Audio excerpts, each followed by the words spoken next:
SBI presents Tokyo Olympic 2020, the banker to every Indian.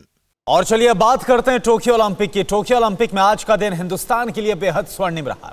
देश के golden boy ने अपने मजबूत आर्म से ऐसा भाला फेंका, इसके चलते 121 सालों के बाद एथलेटिक्स में भारत ने सोना अपनी झोली में डाला। नीरज के मेडल जीतने के साथ ही बधाइयों का तांता लग गया। राष्ट्रपति, प्रधानमंत्री से लेकर हरियाणा के मुख्यमंत्री तक ने गोल्ड मेडलिस्ट को बधाई दी। पीएम मोदी ने नीरज चोपड़ा से फोन पर बात भी की। आखिर कैसे टोक्यो ओलंपिक में चमका हिंदुस्तान का सोना, आप खुद देखिए।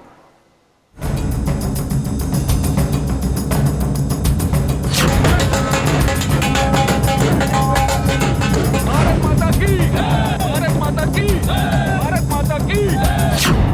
भारत की स्टार एथलीट नीरज चोपड़ा ने जैवलिन थ्रो के फाइनल में 87.58 मीटर तक भाला फेंका और इसके साथ ही 121 साल बाद हिंदुस्तान ने एथलेटिक्स में पहली बार गोल्ड मेडल अपनी झोली में डाल लिया। ओलंपिक के 100 सालों से ज्यादा के सफर में पहली बार सोना जीतना इतिहास रचने जैसा है और इसका श्रेय सिर्फ और सिर्फ gold arm boy Neeraj Chopra को जाता है, जिन्होंने टोक्यो में शान से तिरंगा लहराया। चक दे इंडिया, चक दे नीरज। इंडिया। और गोल्ड से आगे अगर डायमंड मेडल होता ना, वो भी नीरज का ही नाम होना था। नीरज भाई जिंदाबाद, वंदे मातरम।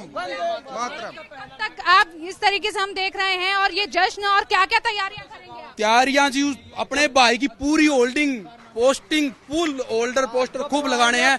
पूरी पार्टी होनी है, हमारे देश का नाम ऊंचा होया, हमारे पानीपत हरियाणा का नाम ऊंचा होया। हम इसके लिए खूब पार्टी और नाचना गाना चलेगा जी पूरा। गाना गा रहे थे चक दे इंडिया, एक बार फिर से हम जरूर सुनना चाहेंगे। चक दे इंडिया, भारत माता की जय। दूध दही का खाना, ऐसा हमारा हरियाणा, ऐसा हमारा नीरज। देखिए ये कह रहे हैं दूध दही खाना और ऐसे हमारा हरियाणा और ऐसे ही हमारा जो नीरज है उसकी जो परफॉर्मेंस आज देखी है बिल्कुल वैसी ही परफॉर्मेंस थी। और लगातार हम उनके घर के बाहर से आपको तस्वीरें दिनेश दिखा रहे हैं। लगातार यहाँ पर जो लोग हैं उनकी भीड़ बढ़ती जा रही है। फोन उनके फादर को आ रहे हैं, उनके फादर कह रहे हैं कि ये जो पल है, ये जो क्षण है और हमने इतनी मेहनत करी नीरज को वहां तक पहुंचाने के लिए। नीरज ने जो संघर्ष किया, आज उस संघर्ष की सफलता हमें मिली है। जैवलिन थ्रो के फाइनल में नीरज चोपड़ा पहली बार में 87.03 मीटर और दूसरी बार में 87.58 मीटर दूर भाला फेंका। नीरज के इस करिश्माई प्रदर्शन ने बाकी देशों के एथलीट की हवाइयां उड़ा दी। फाइनल में खेल रहे 11 खिलाड़ियों पर नीरज भारी पड़े। हम अपने पीएम और सीएम दोनों का आशीर्वाद चाहेंगे, जो उन्होंने बच्चों पर इतनी मेहनत करवाई है, जो फेडरेशन को वो सहयोग देते हैं और बच्चों का ध्यान रखते हैं।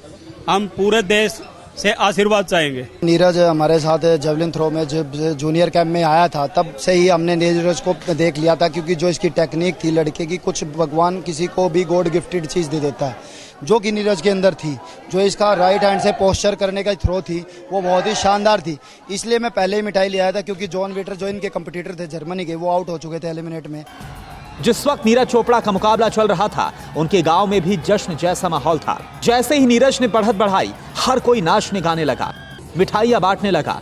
आपको बता दें कि फाइनल मुकाबले को देखने के लिए नीरज चोपड़ा के गांव खांडरा में बड़ी स्क्रीन लगाई गई। परिवार, रिश्तेदार और गांव वालों के साथ एथलेटिक्स फेडरेशन के अधिकारी जुटे। हरियाणा के सीएम मनोहर लाल खट्टर ने भी पानीपत के गोल्डन बॉय को जीत की बधाई दी।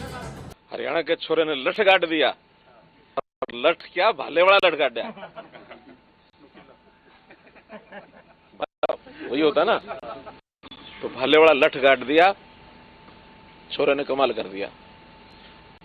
अपेक्षा के अनुरूप, जैसा हम पहले भी सोचते थे कि गोल्ड हमको मिलेगा, गोल्ड मिला।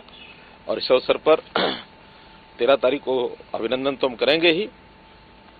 उनको जो हमारी पॉलिसी है उसमें 6 करोड़ रुपए की राशि वो भी दी जाएगी, साथ में क्लास 1 की नौकरी। और नौकरी में भी हमारी ऑफर उनको ये रहेगी कि हम पंचकुला में एक centre of excellence for athletics ये बनाएंगे, उसमें उसका हेड बनाएंगे उसको। पूरे देश भर में जश्न का माहौल है। पीएम मोदी ने भी ट्वीट कर नीरज चोपड़ा को गोल्ड मेडल की बधाई दी। आपको बता दें कि नीरज के इस प्रदर्शन से भारत का यह सबसे सफल ओलंपिक बन गया है। लंदन ओलंपिक में भारत ने 6 मेडल जीते थे। टोक्यो ओलंपिक में भारत ने 7 मेडल जीत लिए हैं। Bureau report, TV9 Bharatvarsh. फिक्र आपकी, सोमवार से शुक्रवार रात 9 बजे सिर्फ TV9 भारतवर्ष पर।